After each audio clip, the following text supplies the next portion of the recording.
2 ನಿಮಿಷ ನಮ್ಮ ನಾಗಣ್ಣವ್ರೊಬ್ಬರೇ ಮಾತಾಡೋದು. ನಾನು ನಾಗಣ್ಣ ಹೊರಟು ಬಿಡ್ತೇವೆ. ಇವತ್ತಿನ ದಿನ ಒಂದು ಒಳ್ಳೆಯ ಸುದಿನ ಕೋಡಹಳ್ಳಿ ಗ್ರಾಮದಲ್ಲಿ. ಕಾರಣ ನಮ್ಮ ನಾಗಣ್ಣವರ ಒಂದು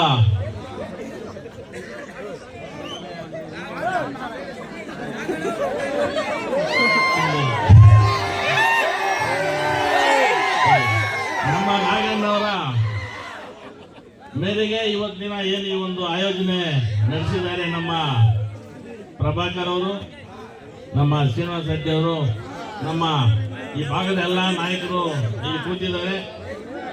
ಇಲ್ಲಿನ ಈ ಭಾಗದ ಒಂದು ವಿಶೇಷತೆ ಏನಪ್ಪಾ ಅಂತಂದ್ರೆ, ಬಹುಶಃ ನಮ್ಮ ಹಿತೈಷಿಗಳು ನಮ್ಮ ಕುಟುಂಬಸ್ಥರು ಸುಮಾರು ಜನ ಇದ್ದಾರೆ ಈ ಕಡೆ ಈ ಭಾಗದಲ್ಲಿ.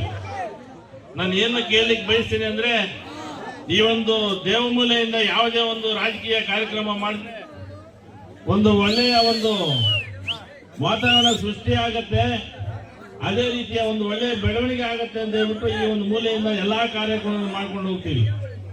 ಬಹುಶಃ ನಾವು ಇವಾಗ ಒಂದು ಹಾಡನ್ನು ಕೇಳಿದ್ವಲ್ಲ, ಪುನೀತ್ ರಾಜ್ಕುಮಾರ್ದು, ಮನುಷ್ಯ ಹುಟ್ಟೋದು ಎಷ್ಟು ಸತ್ಯನೋ ಸಾಯೋದನ್ನು ಸಹ ಅಷ್ಟೇ ಸತ್ಯ. ಆ ಮಧ್ಯದಲ್ಲಿ ನಾವು ಏನ್ ಮಾಡಿರ್ತೀವಿ ಬಹುಶಃ ಅದು ಸದಾ ನಮ್ಮ ನೆನಪಿರುತ್ತೆ ಅಂತ ಈ ಸಂದರ್ಭದಲ್ಲಿ ಬಯಸ್ತಾ ಇದ್ದೀನಿ. ಈಗಾಗಲೇ ನಮ್ಮ ರೈತರ ಬಗ್ಗೆ ಎಲ್ಲ ನಮ್ಮ ಶ್ರೀನಿವಾಸ ರೆಡ್ಡಿ ಅವರು ಮಾತಾಡ್ಬಿಟ್ಟಿದ್ದಾರೆ. ಇನ್ನೇನು ಹೆಚ್ಚಿಗೆ ಮಾತಾಡೋದೇನಿರಲ್ಲ. ದಯವಿಟ್ಟು ಒಂದು ಹೇಳ್ತೀನಿ, ಸುಮಾರು ಜನ ನಮ್ಮ SC ಕಾಲೋನಿ ಉಳಿದೆಲ್ಲರೂ ಇದ್ದಾರೆ. ಕಾಂಗ್ರೆಸ್, ನಾನು ಈಗ ರಾಜಕೀಯದ ಬಗ್ಗೆ ಏನ್ ಎರಡೆರಡು ಮಾತಾಡ್ತೀನಿ. ಕಾಂಗ್ರೆಸ್ ಸರ್ಕಾರ ಏನ್ ಮಾಡಿತು ಅಂತಂದ್ರೆ, ಇಡೀ ಇತಿಹಾಸದಲ್ಲಿ ಏನು SC ST ಏನ್ ಇಟ್ಟಿದ್ರು ಹಣವನ್ನ ಯಾರು ಮುಟ್ಟಿರಲಿಲ್ಲ. ಬರೀ SC ST ಗೋಸ್ಕರ ಮಾತ್ರ ಉಪಯೋಗ ಮಾಡ್ಕೊತಾ ಇದ್ರು ಹಿಂದಿನ ದಿನಗಳಲ್ಲಿ. ಇವತ್ತಿನ ದಿನ ಏನಾಗಿದೆ ಅಂತಂದ್ರೆ, ನಿಮ್ಗೆ ಇಟ್ಟಿರ್ತಕ್ಕಂಥ ದುಡ್ಡನ್ನ ಈ ಗ್ಯಾರಂಟಿಗೆ ಹಂಚಿಬಿಟ್ರು.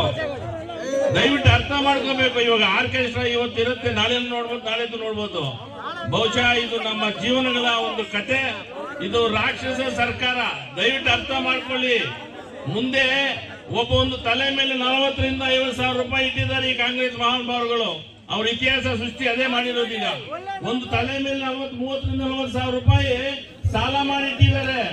ಆ ಸಾಲ ತೀರಿಸಬೇಕು ಅಂತಂದ್ರೆ ನಾವು ಎಷ್ಟು ಕಟ್ಟಿದ್ರು ನಮ್ಮ ಮಕ್ಕಳು ಸಹ ಮುಂದಿನ ದಿನಗಳಲ್ಲಿ ಏನ್ ಕೆಲಸ ಮಾಡಿದ್ರು ತಿರೋಕ್ ಆಗೋಲ್ಲ ಅಂತ ಒಂದು ಪರಿಸ್ಥಿತಿ ತಂದಿಟ್ಟಿದ್ದಾರೆ. ನಾವೆಲ್ಲನೂ ಅರ್ಥ ಮಾಡ್ಕೋಬೇಕು. ಯಾಕಂತ ಹೇಳ್ತೀನಿ ಅಂತಂದ್ರೆ, ಇವಾಗ ಒಂದು ಹೇಳಿದ್ರು ನಮ್ಮ ರೆಡ್ಡಿ ಅವರು, ಇವತ್ತಿನ ರೈತರ ಬಗ್ಗೆ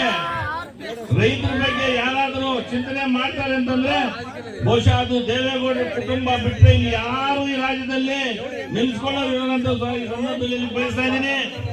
ಏನು ಇವತ್ತು ದಿನ ನಾನು 4 ಮಾತಾಡಲು ಅವಕಾಶ ಕೊಟ್ಟಿದ್ದೀರಿ. ಒಂದು ಒಳ್ಳೆಯ ವಾತಾವರಣ ಸೃಷ್ಟಿ ಆಗ್ಲಿ, ಒಳ್ಳೆ ಮಳೆ ಬೆಳೆ ಆಗ್ಲಿ.